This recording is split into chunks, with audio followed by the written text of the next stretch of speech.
নোয়াখালীর চাটখিলি আদালতের আদেশ অমান্য করে বিরোধপূর্ণ জমিতে জোরপূর্বক স্থাপনা নির্মাণের অভিযোগ উঠেছে হোসেনপুর গ্রামের ফয়েজ উদ্দিন আহমেদের স্ত্রী জেসমিন আক্তারের বিরুদ্ধে।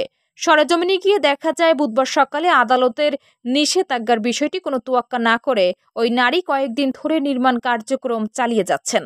অভিযোগকারী খালেদা খানম বলেন, আদালতের নিষেধাজ্ঞা সত্ত্বেও প্রতিপক্ষ জেসমিন আক্তার গত এক সপ্তাহ ধরে তাদের ভাড়াটে সন্ত্রাসের উপস্থিতিতে বিরোধপূর্ণ জমিতে নির্মাণ কাজ চালিয়ে যাচ্ছেন। বিষয়টি তিনি চাটখিল থানা পুলিশকে একাধিকবার জানালেও কোনোভাবে বিরোধপূর্ণ ভূমিতে আদালতের নির্দেশনা মোতাবেক কাজ বন্ধ করা সম্ভব হয়নি।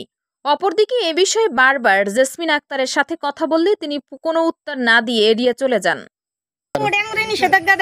বিষয়টি নিশ্চিত করে চাটখিল থানা পুলিশের সহকারী উপপরিদর্শক মহিউদ্দিন খান বলেন, একাধিকবার গিয়ে বাদী বিবাদী উভয় পক্ষকে আদালতের নির্দেশনা মোতাবেক শান্তি শৃঙ্খলা বজায় রাখার কথা বলা হয়েছে, কিন্তু আমরা চলে আসার পর বিবাদী আদালতের নির্দেশনা অমান্য করে কাজ করছে বলে অভিযোগ আসছে।